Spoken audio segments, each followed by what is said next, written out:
yang menjadi perbincangan pada kali ini yang ditinta oleh Ibnu Al-Jauzi, Ibnu Qayyim Al-Jauzi. Kita sampai muka surat ke-35. Dari riwayat yang sama bahawa dia berkata, Iblis berjumpa dengan Musa alaihi salam. Seraya berkata, "Ya Musa, engkaulah orang yang telah dipilih Allah untuk membawa risalahnya dan bercakap denganmu dengan suatu perbicaraan, sedangkan aku adalah diciptakan Allah. Aku berdosa dan aku ingin bertaubat," kata Iblis. "Kerana itu mintakanlah syafaat kepada Rabbku agar dia mengampuniku." Ini kalau dalam kitab asas ialah satu periwayatan yang disebut oleh Abu Bakar Al-Qushi atau Abu Bakar Al-Qurshi Al-Qurashi.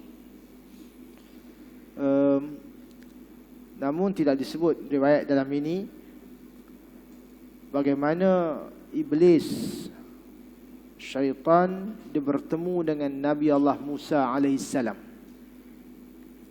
Mereka menjelmakan watak wajah yang pelbagai. Dikatakan mereka ni suka pakai pakaian burnus. Burnus ni pakaian yang lazim kita tengok orang Maghribi pakai. Dia sekali dengan tutup kepala tu. Dia pakai macam jubah tu, dia tutup gitu. Dia pakai gitu ya. Kita meraya tengah malam sampai ke puncak Jelapang contohnya, puncak Meru ya. Jumpa tepi jalan gitu, lari. Rupanya orang tu sejuk, kita tak tahu. Dia pakai burnus. Kullu thawbin ra'sahu minha, dia multaziq, dia bercantum dengan badan dan kepala. Baiklah, satu hari Iblis jumpa Nabi Musa alaihissalam. Dia kata, "Ya Musa," diakui bahawa Nabi Musa itu adalah orang yang dipilih Allah dan orang yang boleh cakap dengan Allah. Sebab tu Nabi Musa digelar Kalimullah. Dan kalau kita baca semua mukjizat-mukjizat para anbiya, semua tu akhirnya terkumpul pada baginda Nabi sallallahu alaihi wasallam. Kalau Nabi Musa, dia pernah bercakap dengan Allah. Nabi Muhammad cakap juga dengan Allah dalam peristiwa Mi'raj. Kalau Nabi Musa, dia pukul tongkat, keluar air yang terpancar, fanfajarat min husnata asyrata aina, 12 pancaran itu. Nabi Musa pukul dengan tongkat. Nabi Muhammad keluar air daripada jari jemari baginda Nabi sallallahu alaihi wasallam. Baiklah. So Iblis dia memperakui kehaibatan Nabi Musa di sisi Allah.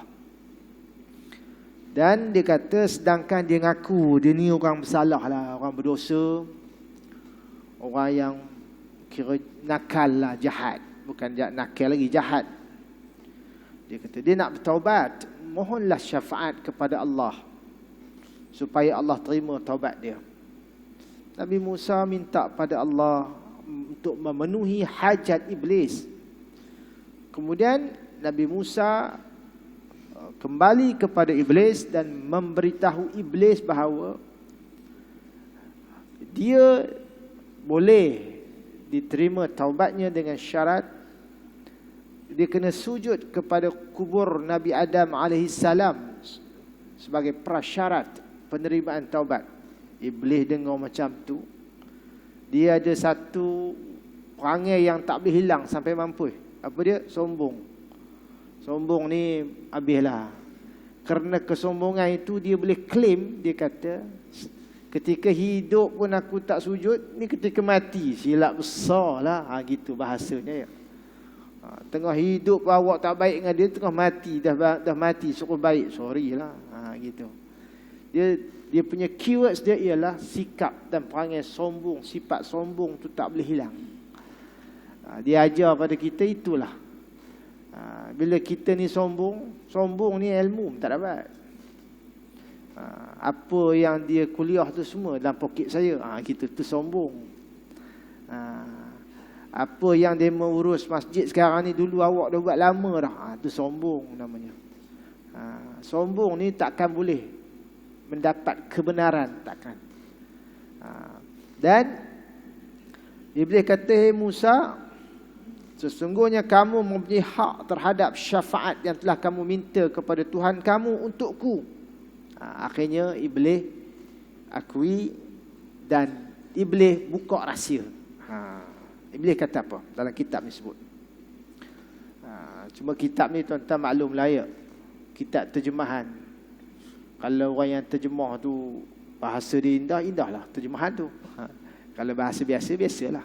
Ada di antara kita ni ramai guru bahasa. Dia tengok baca subjek, predikat semua ke mana. Itu biasa. Tapi tak apa. Iblis buka rahsia kepada Nabi Allah Musa AS. Apa rahsianya? Ingatlah saya pada 3 keadaan. Pertama, kalau ingat, nescaya kamu takkan rosak binasa. Pertama, ingat saya ketika kamu marah. Maknanya kalau kita marah, kita teringat, bukan teringat iblis tu apa? Tak teringat. Iblis datang ketika marah. Kerana bisikan saya menembus, menerobos hati kamu. Bila kita marah, iblis cuba catur dan atur kalam kita, tindakan kita, planning kita, idea kita. Itu yang orang marah tu. Semalam apa? Dia nembaknya anak dia. Polis apa? Tembak anak. Anak dia umur 7 tahun. Dia katakan gitu. Tak, iblis hantar. Pergi ambil pistol. Dia pergi ambil pistol. Dia kata, ingat pistol tu mana ada peluru. Bubuh. Dia pun bubuh. Gitu. Tembak. Iblis ketika marah, dia sudah running hatinya itu oleh syaitan. Syaitan lagi bagi tahu rahsia dia. Ingat saya pada 3 keadaan. Ketika kamu marah, kamu ingat saya. Saya datang ketika tu. Kalau kamu tak alang, habis. Mata saya berada di 2 matamu dan saya berjalan dalam dirimu seperti darah yang mengalir. Itu kondisi pertama. Itu ketika kita marah, kita teringat.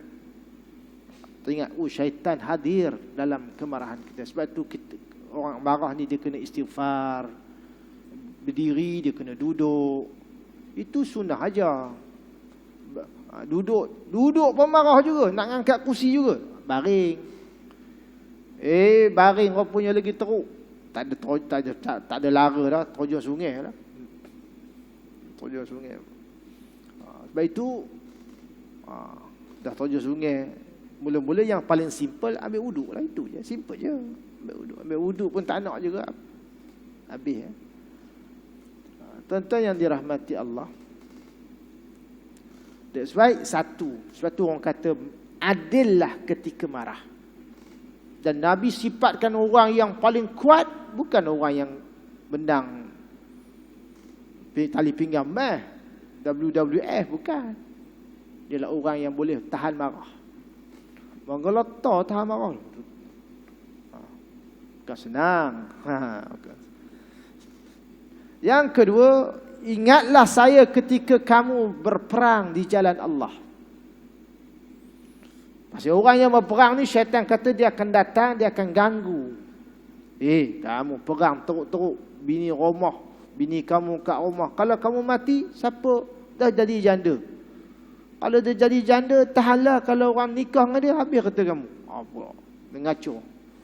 Kamu anak-anak ramai yang kamu pergi serah tengkuk, mati buat apa? Syaitan kacau. Orang yang berjihad pada jalan Allah. Ada satu sejarah dalam perang Hunain ni, bagaimana tentera Hawazin dengan Bani Thaqif di pihak musuh berperang bawa anak bini kota.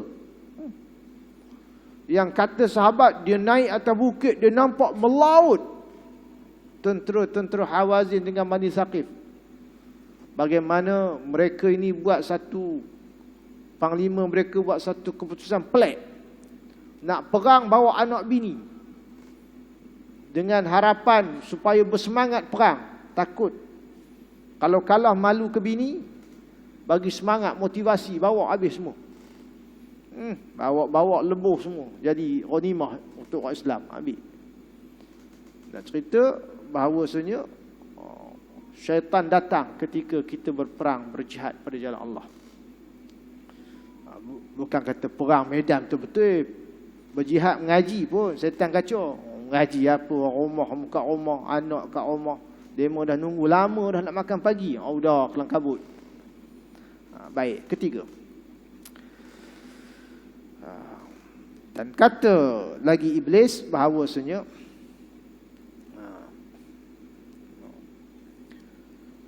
dan jangan sekali-kali kamu duduk dengan perempuan yang tidak ada mahramnya.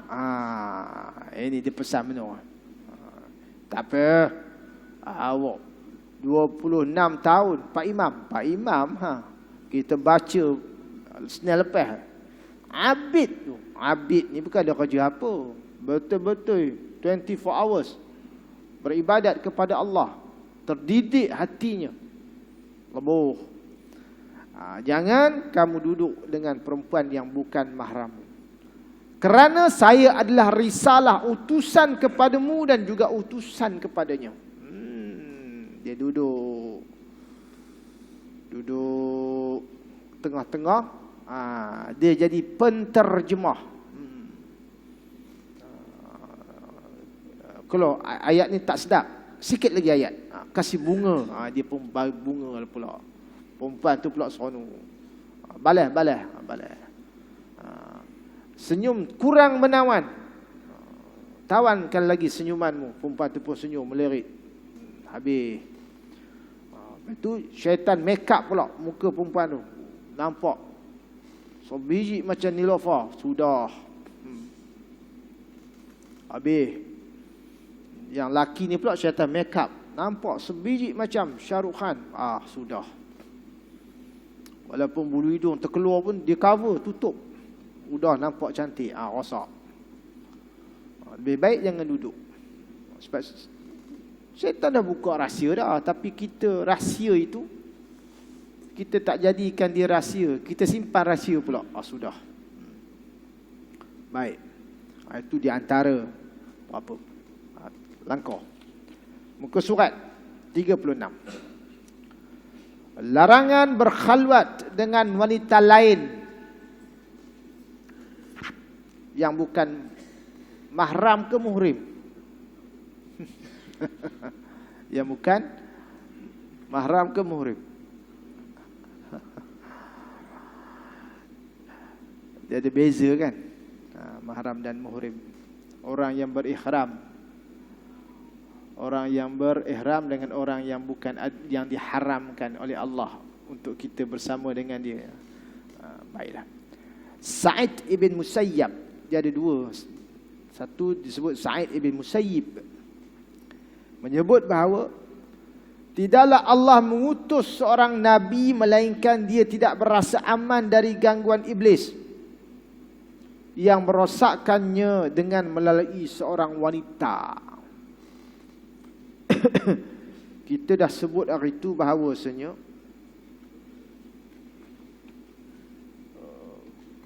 yang merosakkan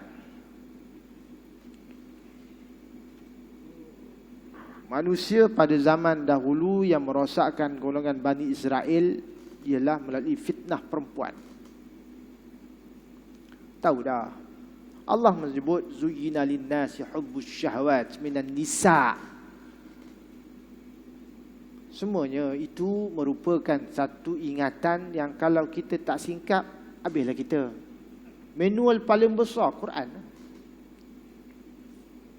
Second manual reference yang paling besar ialah hadis Nabi SAW. Quran dah menyebut ma farratna fil kitabi min syai'. Quran sebut semua. Hadis penjelas lagi. Supaya manual itu dipegang betul-betul, pepak dia. Tapi kadang kita tergelincir ya. Gitulah. Ma taraktu ba'di fitnatan adarra 'ala rijali minan nisa. Nabi sebut, janganlah seorang lelaki dan tidaklah aku tinggalkan selepasku fitnah yang paling besar, paling mudarat, cubaan paling besar ke atas lelaki-lelaki ni daripada perempuan. Itu fitnah paling besar. Main dengan reta tahan lagi tau. Sebab tu orang main dengan reta, orang sanggup tinggal kerja, pergi dating. Tu cerita. Tinggal kerja, pergi dating. Perempuannya yang syoknya tinggi anak, pergi ngeluk keluar mata, pergi Kota Raja ke mana, terjun. Tak tu nak ceritanya pada kita. Tuan-tuan yang dirahmati oleh Allah Azza wa Jalla, apa pun kaedah dia rujuk surah An-Nur supaya kita menundukkan pandangan. Itu je puncanya. Tundukkan pandangan ni insya-Allah. Kerana salah satu daripada pintu masuk syaitan yang terbesar ialah bila seseorang tidak memelihara pandangannya. Itu je punca. Rujuk surah An-Nur. Surah An-Nur ni surah yang kita kena baca ke umrah dengan keluarga. Bukan baca surahnya saja, baca intinya, terjemahannya. Memang kena baca. Surah yang family kena baca surah ni. Dia tata cara dan prosedur kita berinteraksi dengan keluarga dalam sudut penjagaan akhlak. Baca surah An-Nur. Ni baca balik-balik ramai-ramai tu, bini, anak, cucu semua duduk usrah. Baca, atuk baca. Kawan saya, ayahnya memang tak pandai baca. Ada cerita benar. Ayahnya tak pandai baca, tetapi setiap kali nak ayah mesti dia kumpul semua, dia tazkirah. Tahun lepas dia tak tazkirah. Dia kata cukuplah, ayah tak larat dah tazkirah, dah berumur sangat dah. Orang punya meninggal. Tu dia punya benchmark dari Allah Alam. Tapi dia mesti tazkirah. Tak pandai, ngaji pun tak, nulis pun tak kerti. Tapi dia mesti kumpul anak-anaknya, mesti tazkirah setiap kali menyambut Syawal. So, surah An-Nur tu bagus. Nundukkan pandangan itu salah satu tindakan yang paling tuntas, kerana syaitan akan masuk melalui pandangan mata. Maka ghaddul basar itu, menundukkan pandangan itu, jadi penyekat dan pemusnah ketamakan syaitan untuk masuk kita. Apa kata Ibn Al-Qayyim? Ingat, ya, ini terkena pada batang tubuh saya lah, tuan-tuan tak good. Berlebih-lebihan dalam memandang yang haram akan membuatkan seseorang beranggapan baik terhadap hal itu. Kita nengok sana, nengok sini, nengok amoy, nyonya, sebesar-sabi, nengok semua belaka. Tengok orang tu rambut color pink, color macam-macam. Tahan lagi tengok rambut, tengok lain. Tengok. Oleh kerana lebih-lebih nengok, kita akan rasa benda tu jadi normalisasi yang baik. Asalnya tak betul. Tapi udah rasa tengok, orang kata dah mangli. Dah tepu, dah biasa rasa benda tak baik terus jadi baik. Kata Ibn Qayyim. Serta menyebabkan, ni paling leceh ni. Serta menyebabkan terbayang-bayang kepada apa yang kita tengok. Yang paling leceh, yang paling teruk, sampai terbayang-bayang dalam semayang. Sudah. Itu hina betul kita depan Allah, ya. Terasa sungguh. Sedangkan lupa rakaat dalam sembahyang pun ulama kata menunjukkan hinanya kita di sisi Allah. Apalagi terbayang-bayang benda yang tak patut bayang, benda yang diharamkan oleh Allah Subhanahu wa taala. Duk teringat tadi, aduh, ini pidah ni, teringat pidah janda mana pula. Aduh, apanya tadi jumpa dekat Lokin. Sudah. Dia selalu memikir-mikirkannya dan selalu berfikiran macam mana nak dapat dia. Itu yang tengah mikir. Mikir 24 jam. Ada satu cerita, bapaknya ni balik kerja. Sampai rumah, terus baring, letak tangan atas dahi. Anak datang. Mak dia kata, jangan dikacau pak tu. Dia letih kerja tadi. Paknya kata, letih kerja, aku tengah mikir ni macam mana nak dapat. Nak dapat apa sama. Sejanda pejabat tadi, Allah, segak lah pula. Nampak apa letih, tapi dia tengah mikir apanya. Lepas tu, betul tak Ibnul Qayyim ni cerita benda yang berupa lapangan. Sebab kalau kita tengok tak tunduk pandangan, kita terfikir. Dan yang paling leceh, terfikir tu kita memikirkan macam mana nak buat. Macam mana nak ngejah bagi dapat.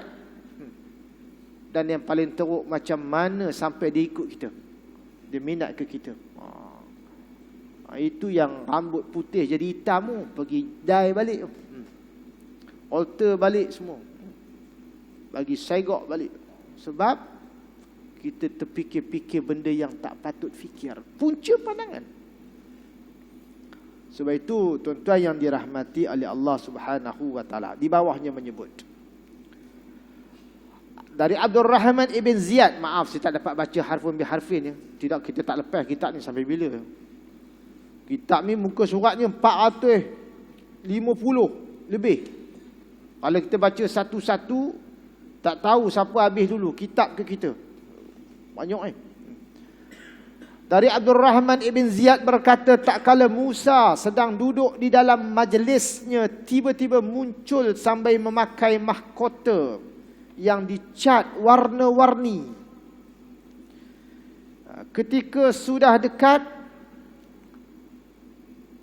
Iblis melepaskan mahkotanya dan meletakkannya, dan dia mendekatkan ke arah Musa dan berkata, Assalamualaikum ya Musa. Ini satu cerita lagi tentang bagaimana Iblis datang kepada Nabi Allah Musa alaihi salam. Dia kata Nabi Musa duduk dalam satu majlis yang diriwayatkan juga oleh Al-Qurashi. Ibn Qayyim banyak ambil riwayat dia rupanya. Abu Ziyad Al-Qurashi. Apa nama dah? Al-Qurashi ni banyak diambil riwayat. Ibn Qayyim ambil banyak riwayat daripada dia. Tak kala Nabi Allah Musa duduk dalam majlis itu, datang Iblis. Macam anda sebut tadi lah, dia pakai baju barnis. Dalam riwayat dan terjemah ni tak sebut. Dia pakai baju barnis. Dan tutup kepala. Dikatakan mahkota, sebenarnya mungkin pakaian tu atasnya color macam-macam kot. Color menarik-narik. Dan dia datang kepada Nabi Musa dan dia lepaskan pakaiannya, dia letakkan, akhirnya dia bersembang dengan Nabi Allah Musa alaihissalam. Itu Iblis. Dia kata, Assalamualaikum ya Musa.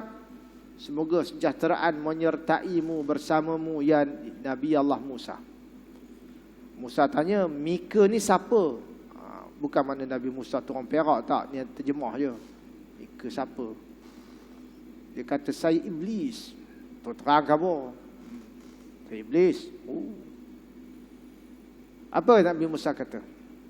Semoga Allah membinasakanmu. Gitulah.